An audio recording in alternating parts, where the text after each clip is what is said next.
Quanto ao mais, irmãos meus, alegrai-vos no Senhor. A mim não me desgosta, e é segurança para vós outros que eu escreva as mesmas coisas. Acautelai-vos dos cães, acautelai-vos dos maus obreiros, acautelai-vos da falsa circuncisão, porque nós é que somos a circuncisão, nós que adoramos a Deus no Espírito, e nos gloriamos em Cristo Jesus, e não confiamos na carne. Bem que eu poderia confiar também na carne. Se qualquer outro pensa que pode confiar na carne, eu ainda mais, circuncidado ao 8º dia, da linhagem de Israel, da tribo de Benjamim, hebreu de hebreus, quanto à lei fariseu, quanto ao zelo perseguidor da igreja, quanto à justiça que há na lei, irrepreensível. Mas o que para mim era lucro, isto considerei perda por causa de Cristo.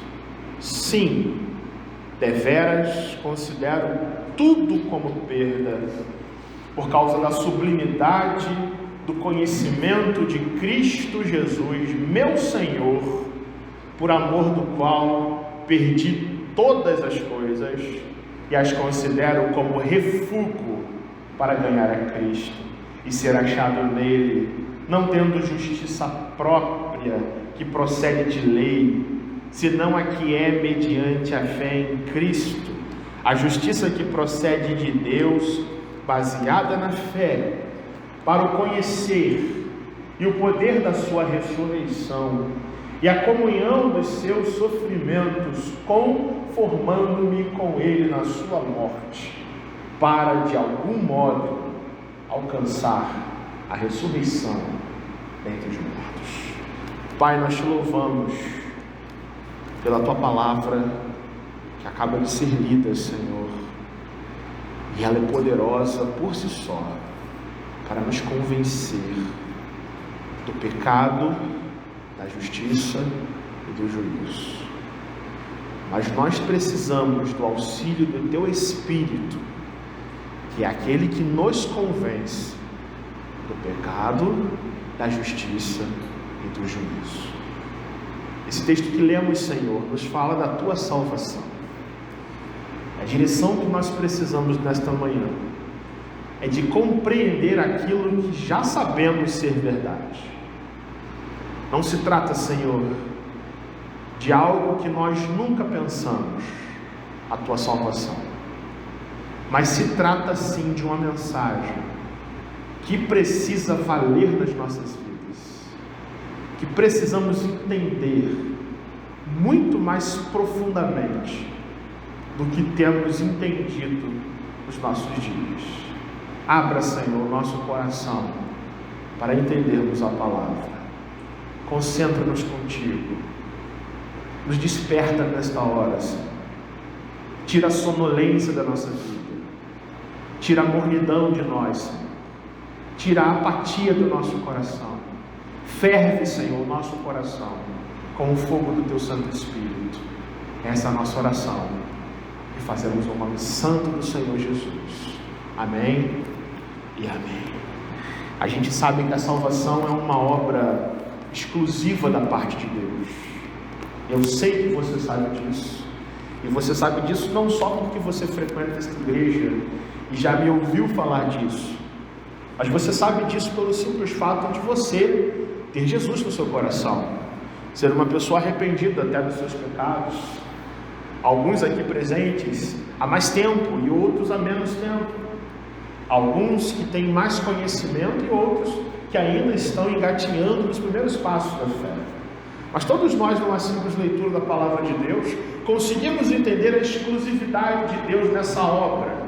Conseguimos entender que a salvação não é um esforço para arrancar de Deus alguma coisa, mas é fruto do amor desse Deus que nos dá de graça a libertação do nosso pecado, que nos livra do inferno, que nos tira do mundo, que nos chama pela sua palavra e pelo poder do Santo Espírito, que há de convencer os nossos corações a sermos convencidos de que o nosso modo antigo de viver a vida era um modo errado, e de que o estilo de vida proposto pelo Senhor Jesus para todos nós é o caminho em que devemos andar para encontrar a vida eterna, para sermos reconciliados com Deus, para vivermos no tempo presente, tomando decisões, atitudes de vida, onde Deus é glorificado. Tudo isso só é viabilizado para a gente, porque Deus nos amou. E a gente sabe que a salvação não se trata daquilo que nós fazemos para ganhar de Deus, para conquistar de Deus, como a disputa de um campeonato de futebol, onde o time se esforça para jogar e vencer e marcar gols. Não se trata de um esforço da competência humana, mas se trata na realidade do que Jesus ganhou para nós na cruz do Calvário. Todos nós já sabemos disso, mas o que precisamos entender, e mais do que nunca nos apropriarmos disso e andarmos com essa verdade no coração, é de que a nossa redenção é baseada não somente na graça de um Deus que nos ama, na graça do Senhor que de graça comprou para nós, por meio do sangue do seu Filho, a herança, a recompensa eterna, o tesouro celestial. E crer nisso e andar com isso no coração, nos torna pessoas seguras, bem resolvidas, seguras contra o desespero existencial da vida, a falta de uma satisfação para viver, o desespero, o medo de ir para o inferno, achando que podemos acordar sendo filhos de Deus e dormir sendo filhos do diabo. Crer que Deus já conquistou para nós a salvação por meio de Cristo nos torna pessoas balizadas contra as acusações de Satanás, que em todo tempo levanta os seus libelos, as suas acusações, para nos confrontar com, por exemplo, pecados antigos, que às vezes voltam para atormentar a nossa vida. Crer que o nosso futuro é garantido no Senhor nos faz a gente se aproximar de Deus tão somente, puramente, com base no amor dele, que, como diz a palavra, lança fora todo o medo. E se alguém se aproxima do Senhor para adorá-lo com base no medo, João vai dizer, por exemplo, na sua carta, que essa pessoa não entendeu o amor de Deus, não entendeu nada do Evangelho, não entendeu a graça do Senhor que nos salva. Mas não crer nisso, irmãos, não entender isso, torna a gente pessoas inseguras, e é para ficarmos inseguros mesmo.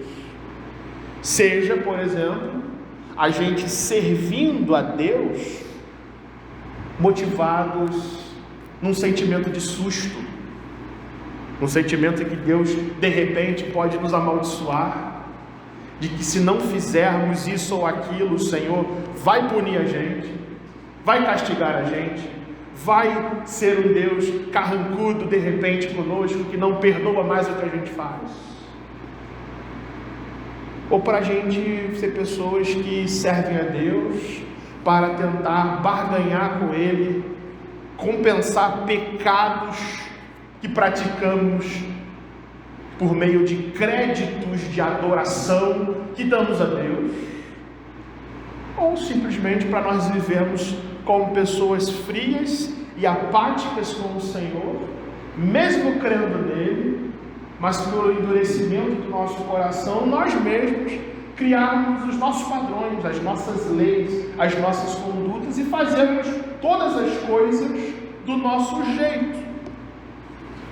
Por isso que meditar sobre salvação é importante, porque é a mensagem do Evangelho, e é impossível nós sermos evangélicos sem o Evangelho, se você me permite essa redundância até.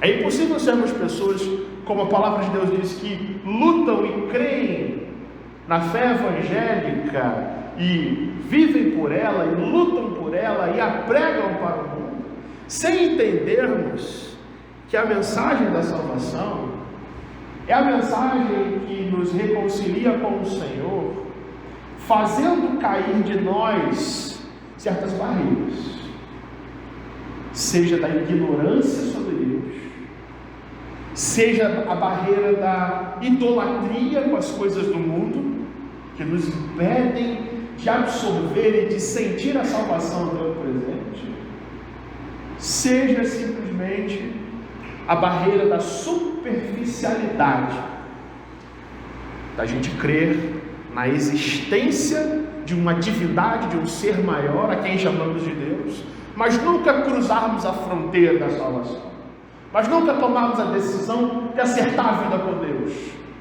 ou de pelo menos identificarmos na nossa vida áreas onde o Evangelho precisa entrar, e entrar bem, e entrar fundo no nosso coração, a fim de que sejamos pessoas em quem o Senhor é glorificado na nossa vida. O texto que a gente leu reflete exatamente esse desafio. É justamente isso que Paulo quer dizer quando ele escreve para a igreja de Filipos essa mensagem tão importante, que eles precisam se acautelar contra os ensinos falsos, entendendo a importância de não confiar nas obras da carne como base, como pilar, como sustentação para a salvação, por exemplo. Paulo escreve essa carta, meus irmãos, dentro de uma prisão, sofrendo perseguição pelo Evangelho, a uma igreja em que ele mesmo plantou, e esta igreja, quando ela está sendo importunada pelos falsos mestres, a quem Paulo vai chamar de cachorros, de cães, ensinando doutrinas que não tem a ver com este Evangelho da graça de Deus em Cristo, mas uma doutrina falsa de tentar ressuscitar o judaísmo dentro da igreja, de fazer uma mistura entre a fé cristã, entre a nova aliança, entre a vida com Jesus no centro, e as antigas práticas, os costumes cerimoniais, que vêm do Antigo Testamento, que tiveram a sua função na história, o seu propósito de conduzir o povo de Deus ao Messias, ao Cristo, mas que se cumpriu em Cristo, de modo que somente crer no Senhor Jesus e crer nele como Senhor da vida e como Salvador da vida é condição única, exclusiva e suficiente para que alguém seja reconciliado com o Pai que está no céu. Se a gente entrar no texto, nós vemos como o apóstolo Paulo vai exortar essa igreja, no versículo 1, começando a falar do tema, do principal tema dessa carta, que é a alegria no Senhor, né? Ele diz lá no verso 1, meus irmãos, quanto ao mais, alegrai-vos no Senhor.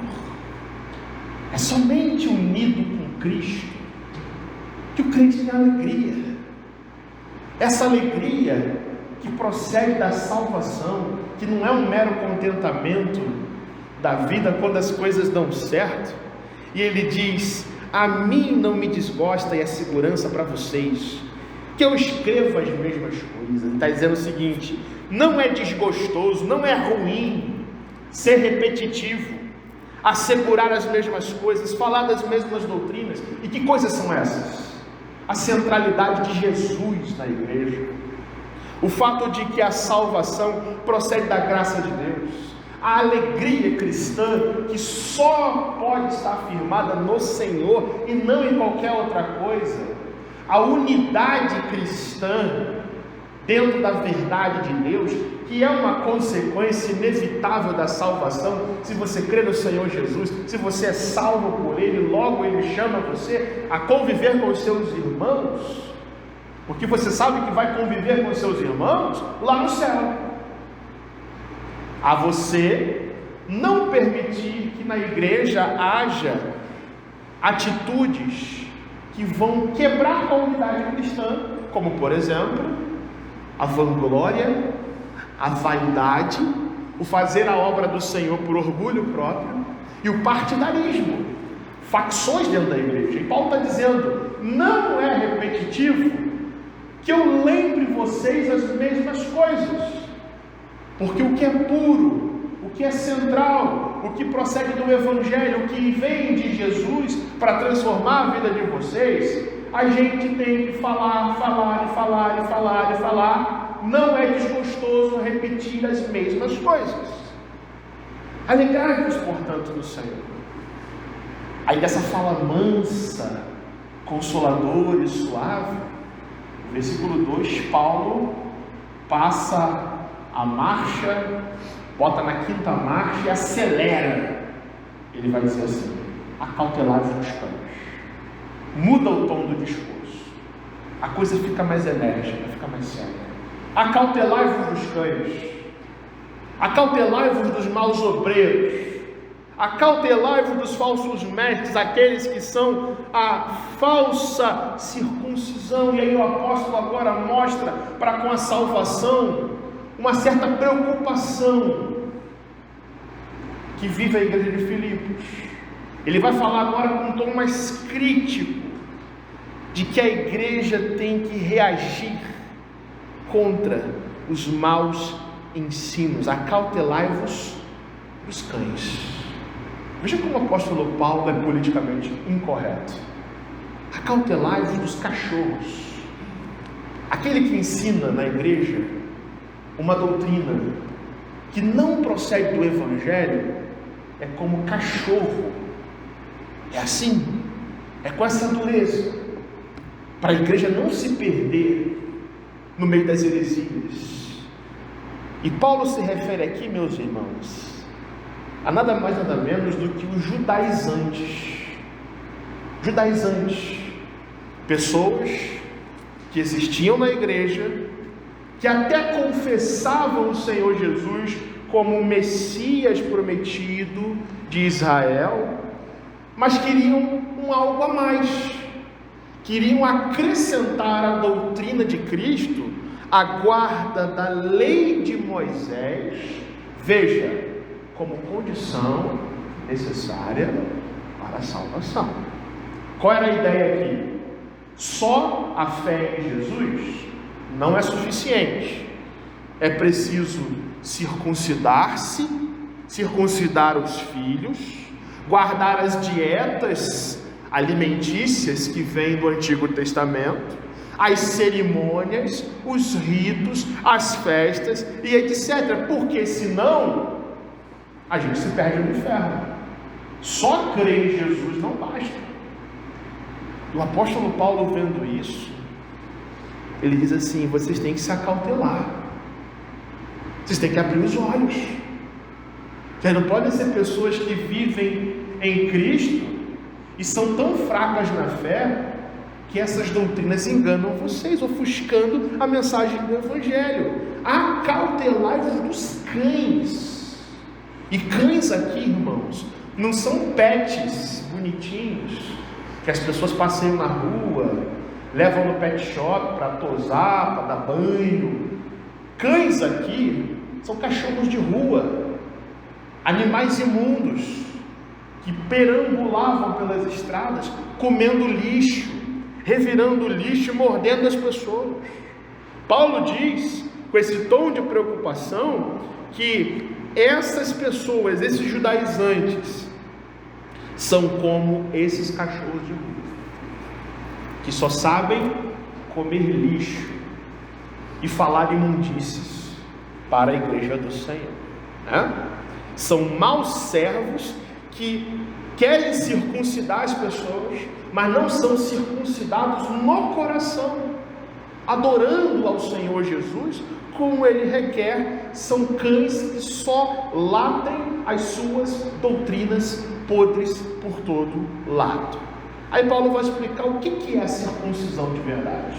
No versículo 13 ele diz: porque nós, que somos igreja do Senhor, nós que recebemos a Cristo, é que somos a circuncisão, porque adoramos a Deus no Espírito e nos gloriamos em Cristo, e não confiamos na carne. Em outras palavras, o que torna um crente alguém de Deus de fato, não é o seu vínculo aos ritos cerimoniais do passado, mas a circuncisão que tem que acontecer no coração, adorar ao Deus Trino, ao Pai, ao Filho, ao Espírito Santo, se gloriar no Senhor Jesus e não se vangloriar nas suas próprias virtudes, nas suas qualidades, nas suas obras. Para Deus não há distinção entre judeu e gentio, todos pecaram e todos são justificados pela graça de Deus, de modo que a salvação é dada não àquele que observa a lei de Deus cerimonialmente, de uma forma perfeita, mas aquele que se aproxima por meio da intercessão do Espírito, demonstrando crer no Senhor Jesus de todo o seu coração. Isso é a circuncisão. Isso é estar dentro do pacto. Isso é ter aliança com Deus. Isso é adorar a Deus de verdade. O apóstolo Paulo foi criado no judaísmo. Como um bom judeu, ele fala para a igreja dizendo assim: se alguém que entende disso, esse sou eu. E aí ele fala no verso 4 o seguinte: eu poderia ser alguém que poderia me vangloriar e confiar na carne. Eu fui circuncidado, eu sou da tribo de Benjamim, uma das tribos mais proeminentes do povo de Israel, a tribo do rei Saul, Benjamim. Eu sou hebreu de hebreus, ou seja, sou filho de pais crentes, crentes na religião judaica. Sou fariseu, fui fariseu, melhor dizendo, fariseu, perseguidor da igreja e irrepreensível no cumprimento da lei de Deus. O que está querendo dizer?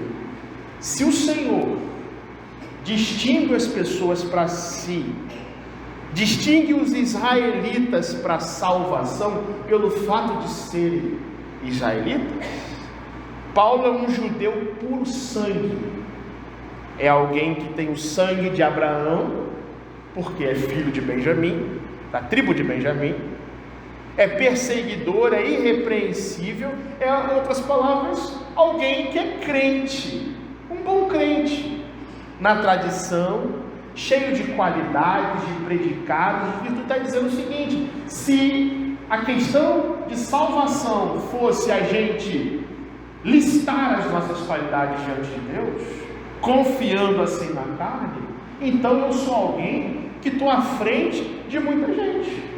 Sou judeu, sou filho de pais hebreus, sou da tribo de Benjamim, fui da seita mais santa entre os fariseus. Então, se alguém pensa que pode se vangloriar de ser o que é para ser salvo, eis que eu sou aquele que falo para você. Se eu ficasse no judaísmo, Paulo está dizendo, eu estava feio, eu estava no lucro, não teria problemas, a minha vida seria ótima, eu seria bem considerado pelas pessoas. Só que Paulo diz no verso 7, mas, no entanto, porém, o que para mim era lucro, isto considerei perda por causa de Cristo. Em outras palavras, quando Cristo, naquela história em que o apóstolo Paulo sai de Jerusalém com cartas para prender os crentes do Senhor Jesus em Damasco, no caminho de Damasco, o Senhor Jesus o intercepta, o para, o derruba no chão e o chama para a salvação. E Paulo diz: desde esse dia, tudo aquilo que ele era antes, que ele considerava como lucro para ele, automaticamente se torna perda por causa de Cristo. E Paulo está dizendo aqui, no verso 7, que quando Deus entrou na minha vida, e quando Jesus, o seu Filho, me chamou para a salvação, eu parei de me enxergar como um judeu, puro sangue, bem na fita. Eu passei a me considerar um pecador,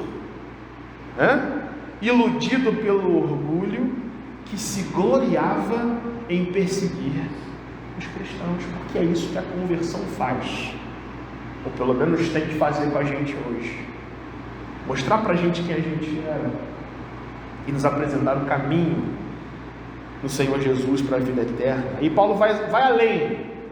Tudo eu considerei perda por causa de Cristo. Verso 8: sim, deveras considero tudo como perda.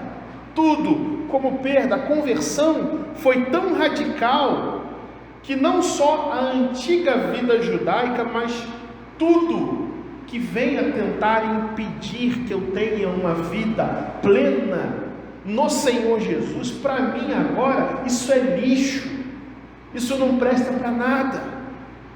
Ele fala, por causa da sublimidade do conhecimento de Cristo, meu Senhor.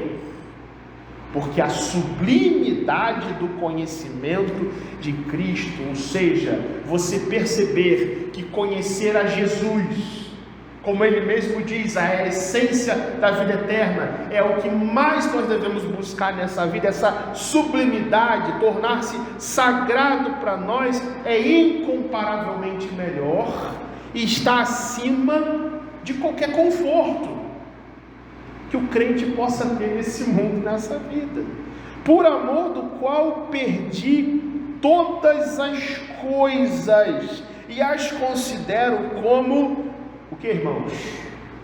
Refúgio, restos de comida que eram lançados aos animais, especialmente aos cães, especialmente aqueles que, espiritualmente falando, se vangloriam nas suas próprias obras para salvação. Quem gosta de refúgio são os cães, e não aqueles que são salvos pela graça de Deus.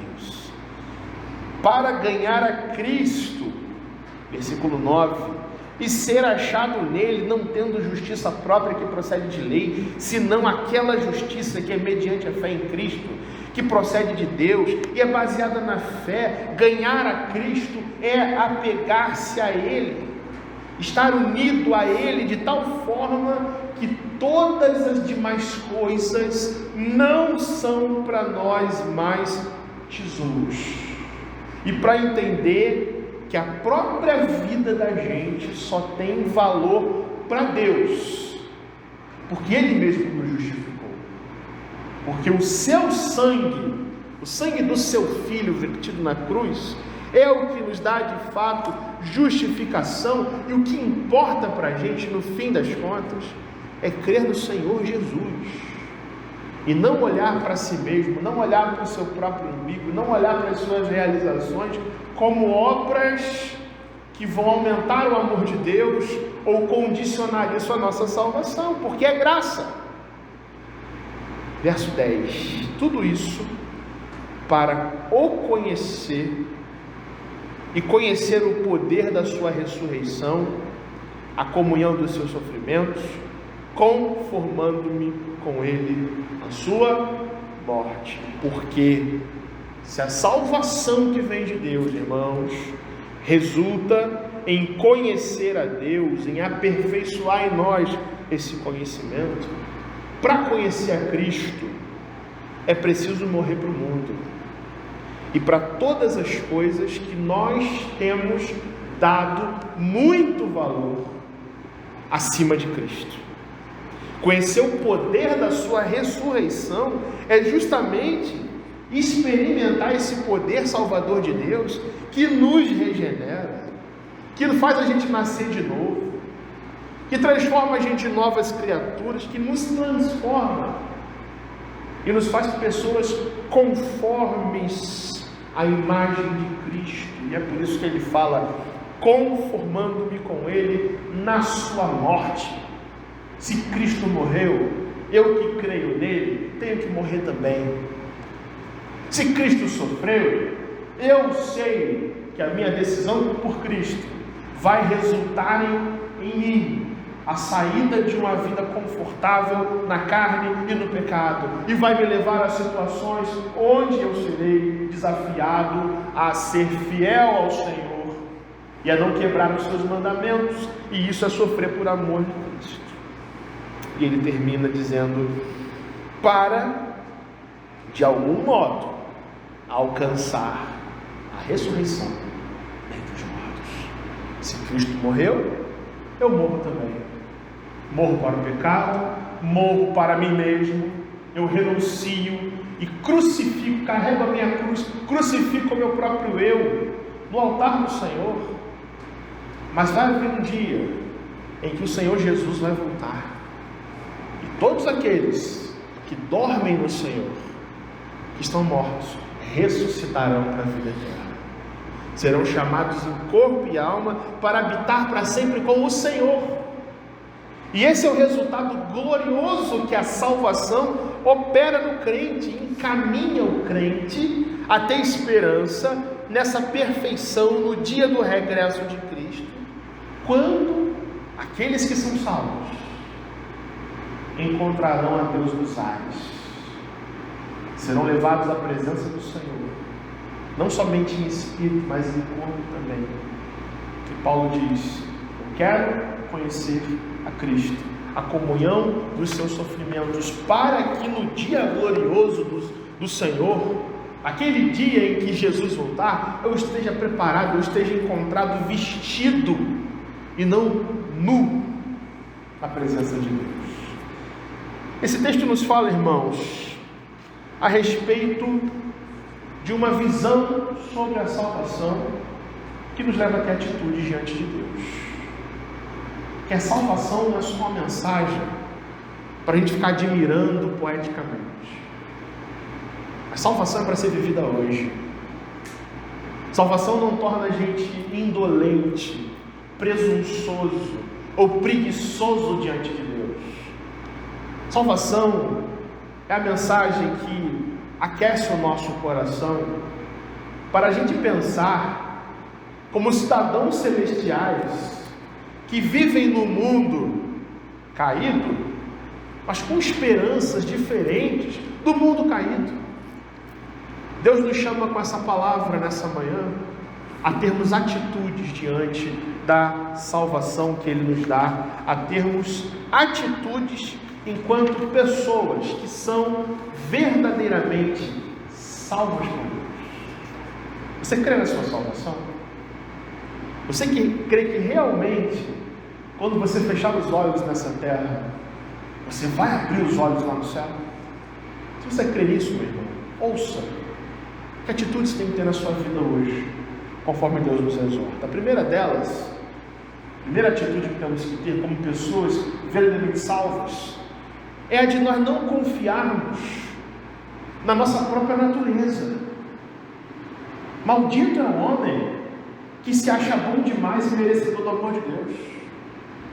Maldito é aquele que olha para o próprio espelho e diz, igual o desenho, espelho, espelho meu, será que existe alguém mais crente do que eu?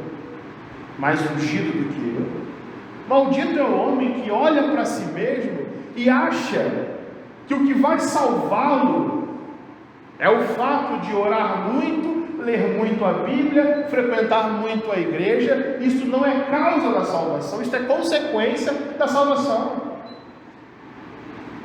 Paulo exorta os crentes de Filipos a fugirem justamente desse pensamento de que se a gente se abster de comer carne de porco, se a gente voltar à circuncisão, que isto é que vai salvar a gente, anulando a obra da cruz, tornando em vão o sacrifício do Senhor Jesus. Ou seja, se guardar a lei e as tradições judaicas é o que faz a gente ser salvo, o que Cristo fez na cruz então? E é isso, meus irmãos, que acontece quando a gente não presta atenção na seriedade da mensagem do Evangelho. Porque nós podemos nos tornar pessoas assim também, confiando demais na nossa honestidade, achando que se nós formos bonzinhos, certinhos, limpinhos, bonitinhos, é isso que Deus vai premiar. Por isso que uma pessoa realmente salva não é aquela que olha para si e com ar de superioridade se enxerga melhor do que os outros, mais santo do que os outros. Mas o crente de verdade é aquele que olha para si mesmo e se vê como num espelho embaçado, como se vê como ruim, como pecador, como alguém cuja natureza é de fato perversa. E meus irmãos, não é fazendo sacrifícios, não é jejuando, não é dando dízimo que isso nos purifica, que isso é o que nos limpa, que isso é o que nos justifica e nos torna bons para merecer a salvação. O que Paulo está dizendo nessa palavra é que crente orgulhoso vai para o inferno. Crente orgulhoso passará a eternidade sendo punido por Deus. Eu preciso dizer isso para você, para que não haja orgulho, mérito, boas impressões de nós para nós mesmos, mas Paulo diz que confiar na carne significa não ser circuncidado no coração. Mesmo que você adore a Deus, para o Senhor, a sua adoração é vazia. Mesmo que você venha à casa do Senhor e você chore no culto, derramando as suas lágrimas diante de Deus, se isso não procede de um coração arrependido, cheio da certeza de pecado, cheio da humilhação, do constrangimento que vem da santidade de um Deus que é perfeitamente justo, que tem todo o direito, se Ele quisesse, de nos lançar no inferno, mas não fez isso tão somente por graça, por misericórdia e por amor a nós, meus irmãos. Aí não tem esperança para a nossa vida, se nós não entendermos isso. Onde está a sua confiança para a sua salvação? Está em Cristo? Ou está em você mesmo? Como é que você sabe que você é uma pessoa salva? Olhando para as suas perfeições? Ou olhando para a perfeição que há no seu Salvador, que foi alguém perfeito, que não teve pecado, mas que carregou o seu pecado para justificar você diante de Deus.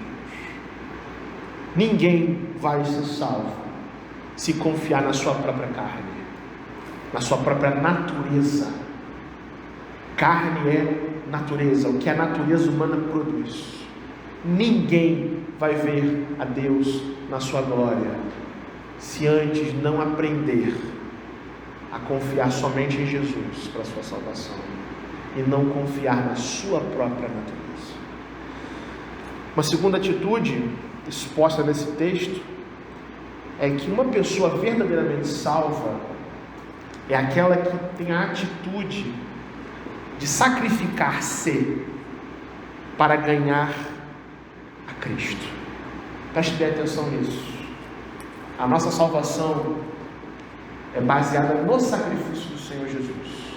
Ele a comprou para nós, Ele a nos deu de graça. Mas uma vez que recebemos do Senhor a salvação, A mesma palavra que nos diz que é graça, que é mérito de Cristo, que o sacrifício foi dele, diz que nós temos que nos sacrificar no altar do Senhor, como cantamos no cântico, como ofertas vivas no altar de Deus.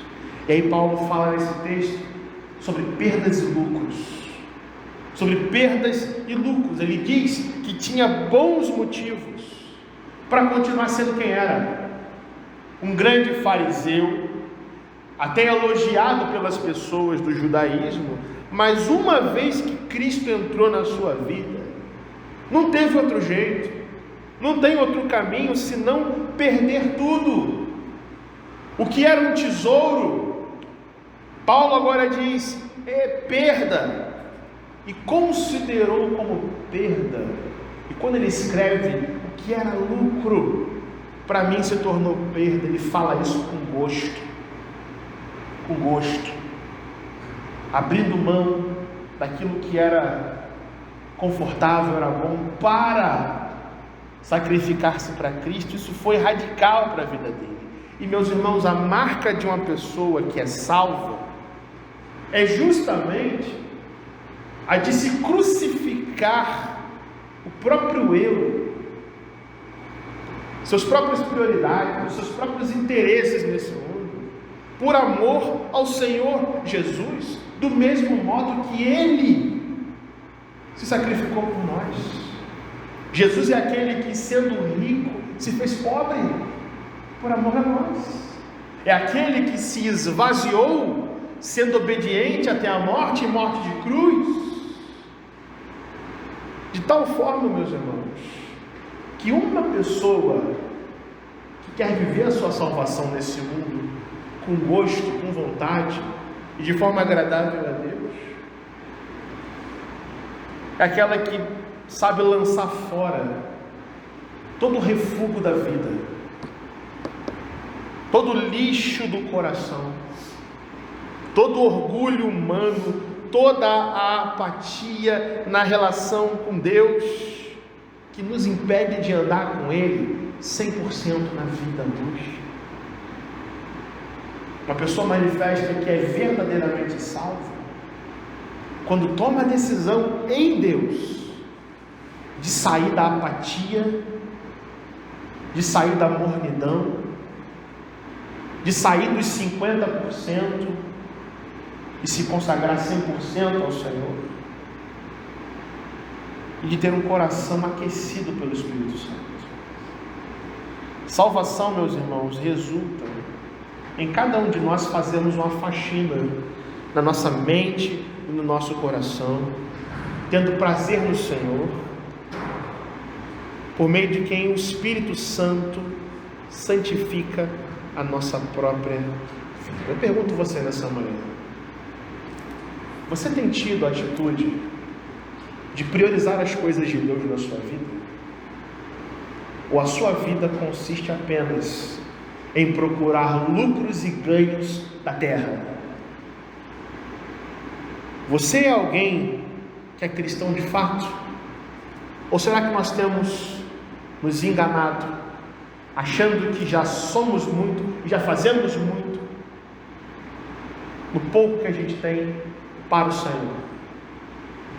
Quando o apóstolo Paulo diz que ele é alguém que considera perder tudo que tornava ele uma pessoa de posição nesse mundo, para ganhar a Cristo e o conhecer, e a sublimidade do seu conhecimento, meus irmãos, está falando de uma decisão radical. O que impede você de crescer em Deus? Pergunte ao seu coração. O que tem impedido cada um de nós a sermos pessoas mais ativas com o Senhor, mais presentes com Deus, tendo mais compromisso com Ele, e em primeiro lugar, não dando ao Senhor o que sobra, mas oferecendo a nossa própria vida de sacrifício vivo com o Senhor, não para ser salvo, mas porque fomos salvos? A sua vida vai acabar em questão de décadas, meus irmãos. A sua vida por mais saúde que você tenha, vai acabar mais cedo ou mais tarde. Que relatório haveremos de prestar ao Senhor no glorioso dia em que o virmos face a face com Ele na sua glória? Uma pessoa que é verdadeiramente salva é aquela que tem a disposição, a coragem, a ousadia de renunciar a si mesmo e sacrificar-se para ganhar a Cristo. E uma pessoa que é verdadeiramente salva por Deus é aquela que tem prazer em Deus para a vida eterna. Esse texto fecha no versículo 11 com uma esperança futura: conhecer a Cristo, conhecer o poder da sua ressurreição, ter comunhão nos sofrimentos, se amoldar ao Senhor, tudo, no versículo 11 ele diz, para alcançar a ressurreição no dia final.